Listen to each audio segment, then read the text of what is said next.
From the middle of nowhere, Australia, comes a guy nobody ever heard of.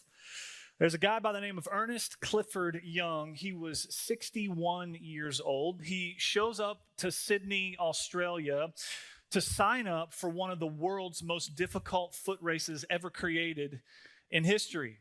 Okay, it was called the Westfield Ultra Marathon. If you know anything about ultra marathons, that's anything greater than 26.2 miles. So a 30-mile run, a 50-mile run, 75, 100 miles, those crazy long runs that people run, those are ultra marathons.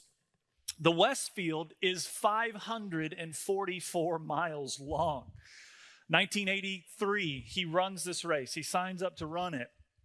And of course, a race of this caliber attracts the most elite athletes, the known athletes, the famous ones, the ones with the Nike sponsorships and the Reebok sponsorships, and the ones that have accomplished incredible feats of athleticism, right? So you got all these people showing up. Cliff, he shows up in overalls, rain boots, and no teeth. Cliff did not like to run in dentures. He said because they rattled, okay?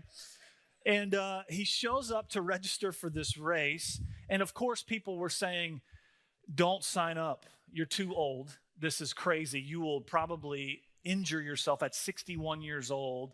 You're far past your prime. Go home. This is a joke.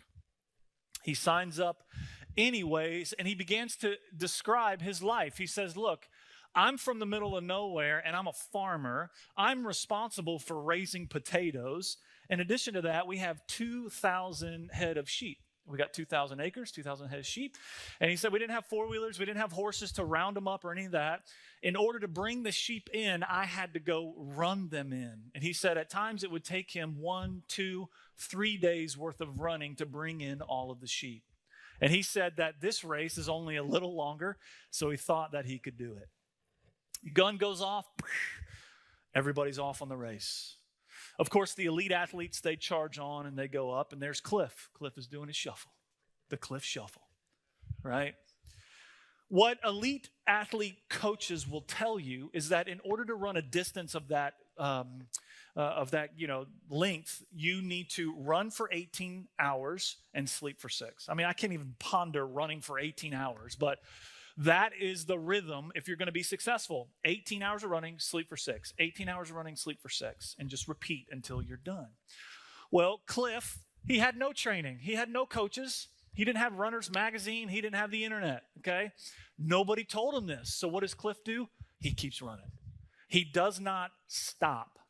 5 days later, 14 hours and 5 minutes, he crosses the finish line. Not last. First. The dude won the race, and he not only won that race, he broke the previous record by 2 whole days.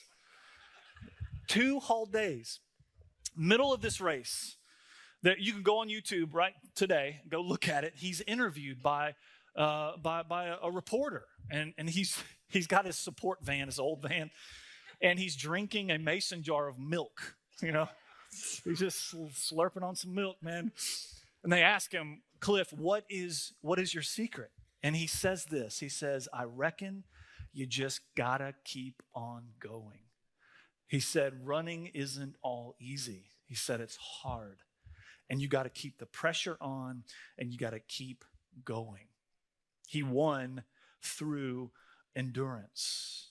The writer of Hebrews is likening the Christian life to a marathon race, an ultra marathon race. And he says, let us run the race, run with endurance, the race that is set before us. And this Christian life, this journey of faith is not a spectator sport, right? We don't sign up and go sit down. It's not a sprint. It's not like this burst of energy and then it's over. No, it will take your lifetime, and it is a race, a long race. The word that the writer of Hebrews uses right here is agon or agonia. And yes, it sounds like a word we're familiar with today, agony. That's what the race is. The race is a struggle, or it is a fight. You will face hardship and you will go through difficult seasons, but we must endure. We must push on. And, that's my problem. One of the problems I have with the prosperity gospel that is being preached and taught around America and really around the globe.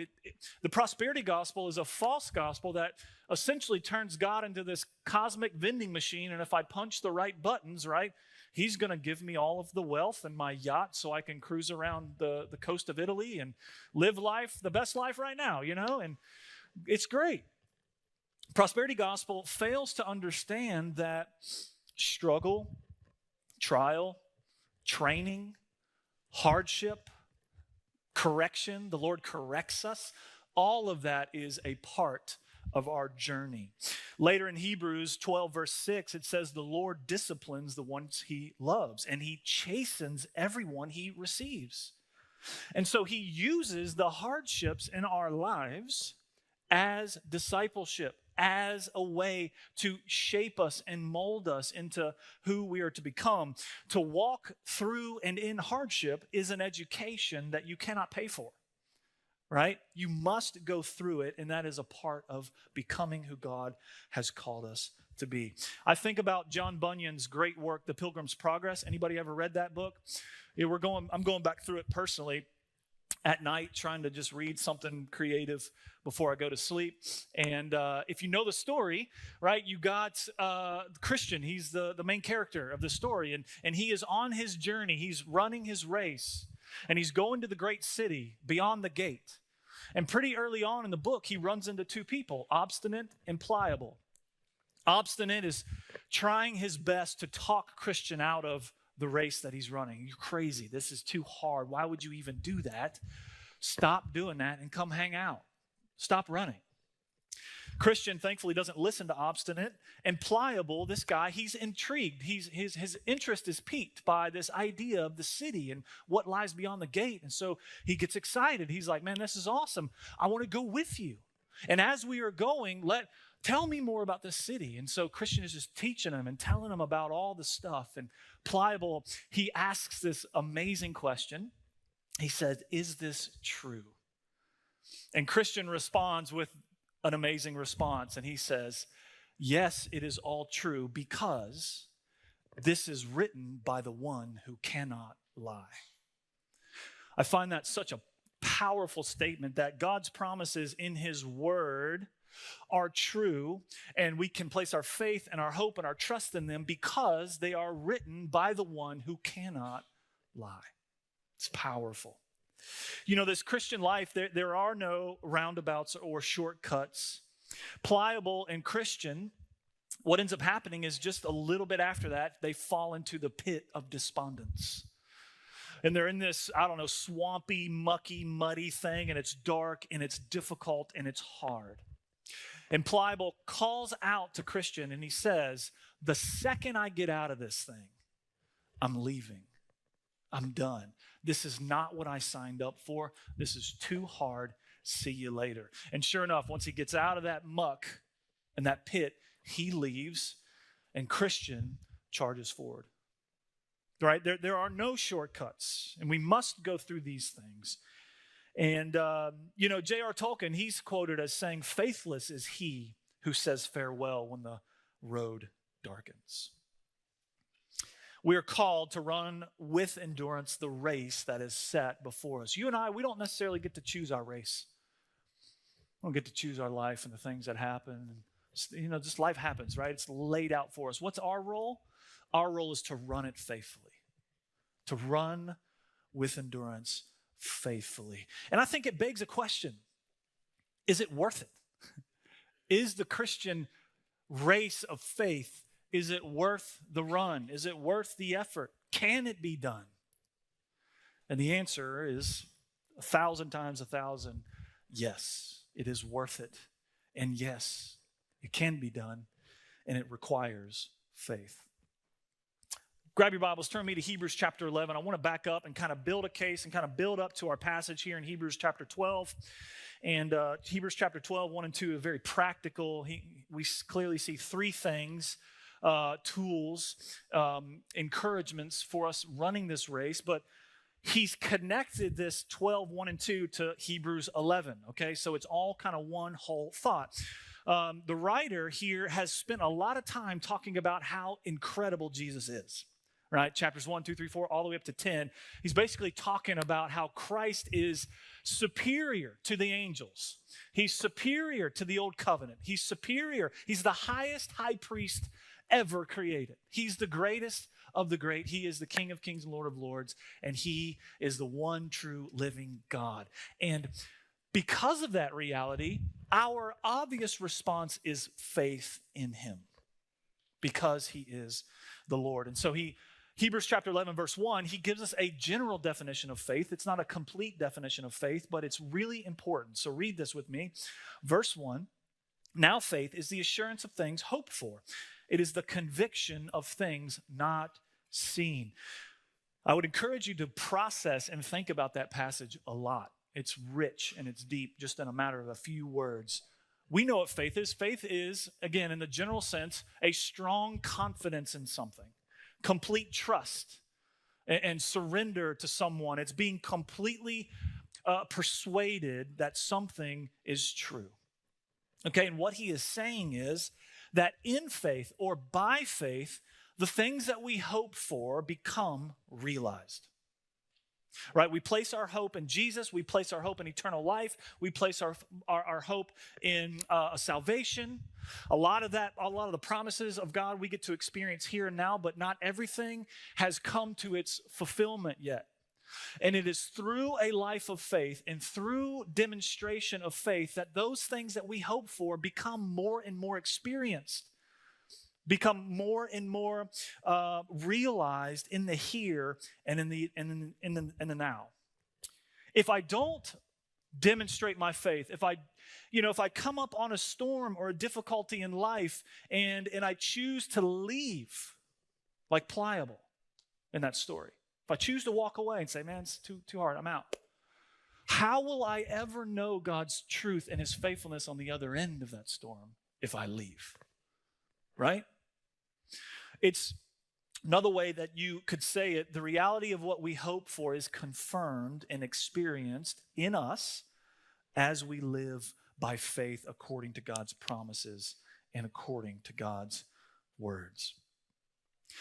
He says it's the conviction of things not seen, the intangible yet, the things that have yet been fulfilled, that as I live in faith and as I respond in faith, it's like I get some glasses for a minute and it's a lens in which I can see. It's the proof. It's the conviction of things unseen in the now.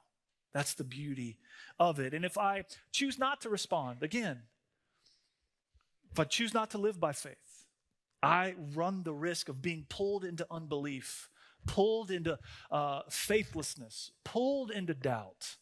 And that's a dangerous, dangerous road. The writer continues in Hebrews chapter 11. He gives us a ton of examples, right? It's the famous hall of faith, they call it, right? And so he goes down this list of all these people that lived by faith. It says it over and over and over, by faith, by faith, by faith. They starts out with, at the top, kind of with Abel. Right? You remember in Old Testament, Abel, Cain and Abel. They both offer an offering of worship to the Lord, a sacrificial offering to the Lord. God accepts Abel's gift and he rejects Cain's gift. Why? Is it that God likes one thing over another? Like I think about that for a minute. I mean, what good does a dead animal and some produce do for the God who created it? Like the offering itself is really of no consequence to God. What is he looking for? He's looking for the heart. He's looking for the heart of faith that is responding to him. Trust and confidence. God, here's what you've asked for me. I'm giving this to you. He goes on, he talks about Noah. Think about this for a minute. Noah was commanded to build an ark for something that has never happened on the earth ever. A flood is coming. What the heck is a flood? I've never seen that. It's coming. I'm asking you to build an ark. What did Noah do? Responded in faith. He got to build and he said, yes, sir. Let's get the sawing, let's get the hammering, let's get the building, right? Because there's this thing called a flood coming. We don't know what it is, but God told me. So he responded in faith. And what happened? The floods came and he saw God's faithfulness, that he locked him up in the ark and preserved him. Got to see it. Abraham, amazing life of faith, right? God calls him out of the Ur of Chaldeans, this area, and he says, Abraham, I've got a land for you, a promised land, and I want you to go to it. Abraham said, okay, aye, Captain. And he gets up and leaves, and he goes without even knowing where the promised land is or where it's at or what it is at all. He just said, yes, sir, I'm going. He responded by faith. Later on in Abraham's life, God gave him a son, right? One of the promises God gave to Abraham was that he would be a great nation. Big problem, he was barren. Him and his wife were barren. They had no children. God gave him a son, Isaac. What did God command him to do? I want you to sacrifice your only son. How did Abraham respond? Yes, sir, by faith. I love verse 19. Look at that really quick. It says that he knew God could even raise the dead. Oh, what faith. God, you promised me a child. You gave him to me. Now you're asking for him back. But I'm going to follow through. You can even raise the dead. You can do anything. I trust you. And what happens, right? Right before he sacrifices his son, an angel comes and a substitute is provided. Amazing life of faith. Hebrews 11:24. Look at this passage real quick. This is a sleeper section, y'all. I love this verse. It is such a good one. Talking about Moses. 24 should be up on the screen as well. By faith, Moses, when he was grown up, refused to be called the son of Pharaoh's daughter, choosing rather to be mistreated with the people of God than to enjoy the fleeting pleasures of sin. He considered, verse 26, underline this, he considered the reproach of Christ greater wealth than the treasures of Egypt, for he was looking to the reward. Oh, man. There's two lines, right? Moses had, there's two lines. Here's a fast pass to the greatest palace, the most money, all the women, all the excess, anything you wanted, right? He got the fast pass, wristband, Disney, right? Here you go. There it is. This other line that he could get into is 40 years in the desert, suffering, leading cranky, rebellious people, pain and suffering. But here's his thinking.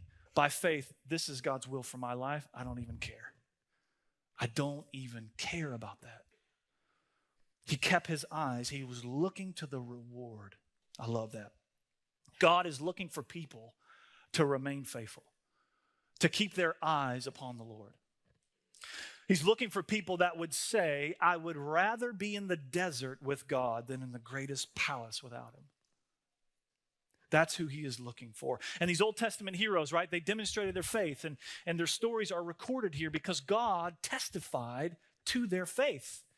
And it's an example unto us. And so how do we live and run this race of faith with endurance? That takes us up to our passage, Hebrews 12, starting in verse 1. It says this, therefore, since we are surrounded by such a great cloud of witnesses, if we're going to run this race of endurance, we need to learn from those who have gone before us.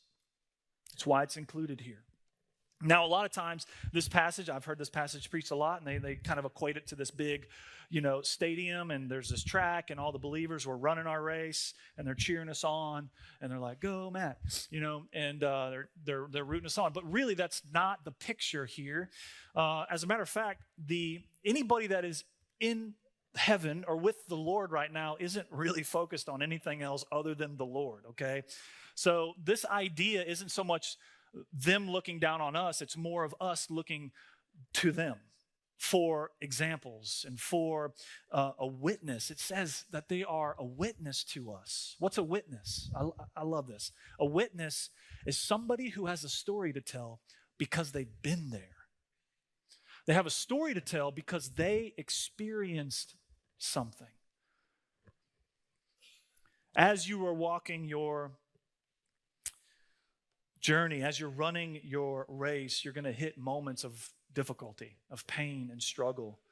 Maybe even entertaining thoughts of, man, what if I just give up? This is hard. Man, is this worth it?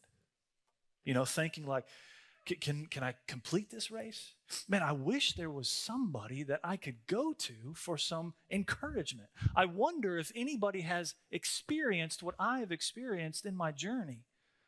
And the answer is yes.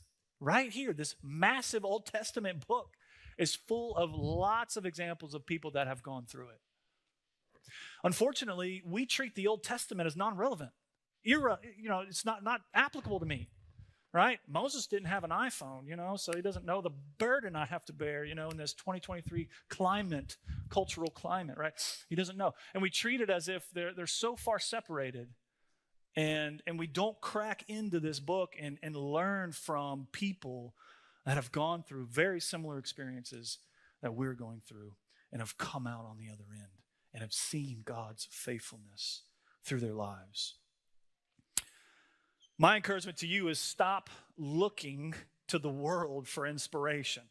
Stop going to people or friends that haven't been through the fire and come out on the other end.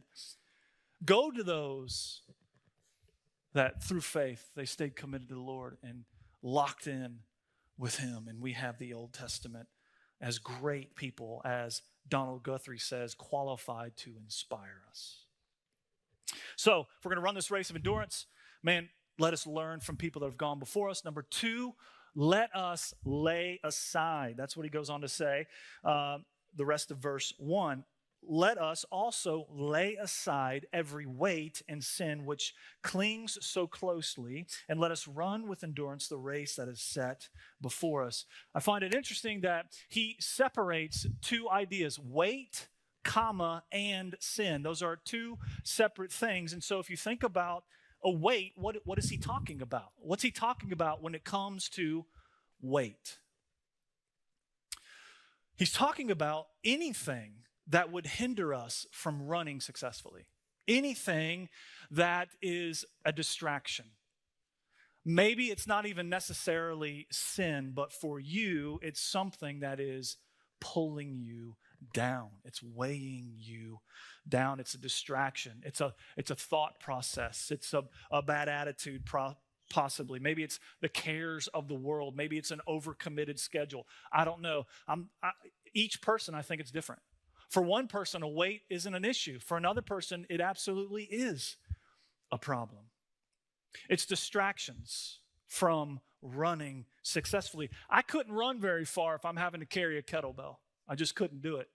I would be tempted to stop. It's a distraction. What in your life is distracting you? The other day, I was on a jog around my neighborhood, a short little run, and I was bored, and I had the stupid idea of saying, well, I wonder what's on my cell phone. Let me get my cell phone out while I'm on this run and look at my cell phone, okay? Maybe I could scrub through and read something as I'm running or look at a new podcast and play that. So, of course, I'm jogging, I'm running, and I got a runner belt on, and I pull my phone out, and I start flipping through my phone, and I promise you, in seconds, I trip. I mean, just distracted. And I didn't do one of those short trips, like, boom, I fell down. I did one of those long trips, you know what I'm talking about? Takes you like 30 yards to finally fall. That was me, and I did it in our neighborhood where at the moment it was really busy and there's cars flying by, and here I am like, oh, God, like tripping and falling. And I'm like, I'm still not down. Will you just go down? Just go down, Matt. Just fall. And I'm just wondering if like maybe church members or something like, is that Matt falling? He's still falling. He's still going. And I'm like, yeah, what an idiot, pulling out a cell phone thinking I could read something while I'm running. I was completely distracted. And it caused me to fall, and I just bloodied up on my knee and just embarrassed and did a barrel roll, And so I think one of the greatest tactics of the enemy is to get you and I to pick up a weight we were never intended to carry. You know what I mean? Not necessarily sinful, but we weren't intended to carry it. But we do. We pick it up. And what's the problem with a weight? What's the problem with X, Y, and Z? Here's the problem. This action right here. Whew, this joker's heavy. Let me just sit down for a minute. Let me just sit down from this race. It's too heavy, man. It's too much. It's too hard. And what the writer's telling us to do is to set that junk down so that you can run unhindered. You can run faithfully and get the real prize. Get the real prize. He says, and sin, right? He talks about sin. What is sin? Sin ultimately is unbelief. It's not believing that God has our best interest in mind. So we look to something earthly to fulfill us. And I think about sin in two ways. Sin is the things God forbids us to do, lust, steal, kill, pride, greed, all the things that we shouldn't do. But sin is also not doing the things we should do. Right? That's what James says, James 4:17. But whosoever knows the right thing to do and fails to do it, for him it is sin. And I just wonder in Bible Belt world, right? Maybe a lot of us, this is a gross generalization, so just give me some grace here. Maybe a lot of us aren't doing all those terrible things that God forbids. But I wonder if our culture, we're not doing the things God has commanded us to do. If that isn't our issue at hand, we're not doing what God's called us to do. Especially, we run the risk as being, career Christians. Those have been in the church for a long time. Are we actually doing what God's called us to do? The writer here is saying, don't let anything keep you from finishing the race.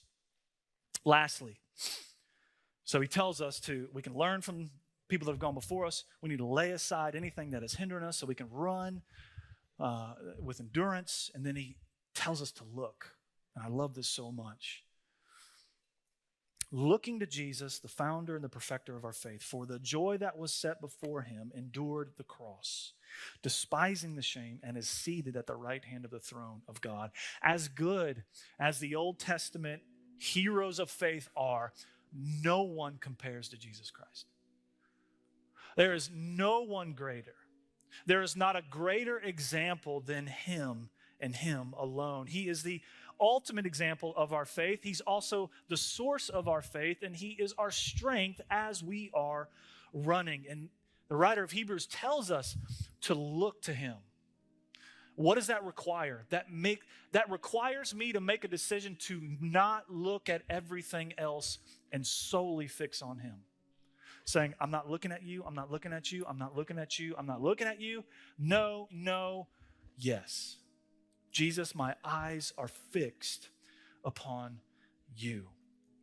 He's the perfect example of the kind of faith and the kind of trust in God and the endurance that is required of us as we are running this race. Jesus endured the cross. The cross was the greatest instrument of torture and suffer and humiliation ever created in the history of the world. And Jesus, he endured that. Why? It says, for the joy set before him. He endured for the joy set before him. What is the joy? Why would he endure such hardship? The joy is his exaltation. The joy was his glorification. The joy was his relationship with you and with me. And he looked beyond the cross, the temporary element, the temporary nature of, suffering and pain, but I'm looking beyond that to this joy of when I'm exalted. I'm looking beyond that to the joy when I'm able to bring all the people and all the believers into a relationship with me. Go to the cross? Yep, I'm going. I'm keeping my eyes on the Father and this reward that is ahead of me. The cross was momentary, but all of this other was eternal. Not only is he our example, but he's also our source. It says that he is the founder and the perfecter. He's the founder of our faith in that he has pioneered it. He's come down from heaven and he's led the way. He's cut the path. You and I, we wouldn't even have a path or a race to run if he didn't come and run it first. Do it in our place. So he's trailblazed this. He's made it possible, but he's also the perfecter, meaning he is going to bring our faith to completion. Philippians tells us that he who began a good work in us will bring it to completion. And it says Jesus is seated at the right hand of the Father. I love that imagery and the idea of him sitting in the place of authority, and he intercedes for us and he hears us.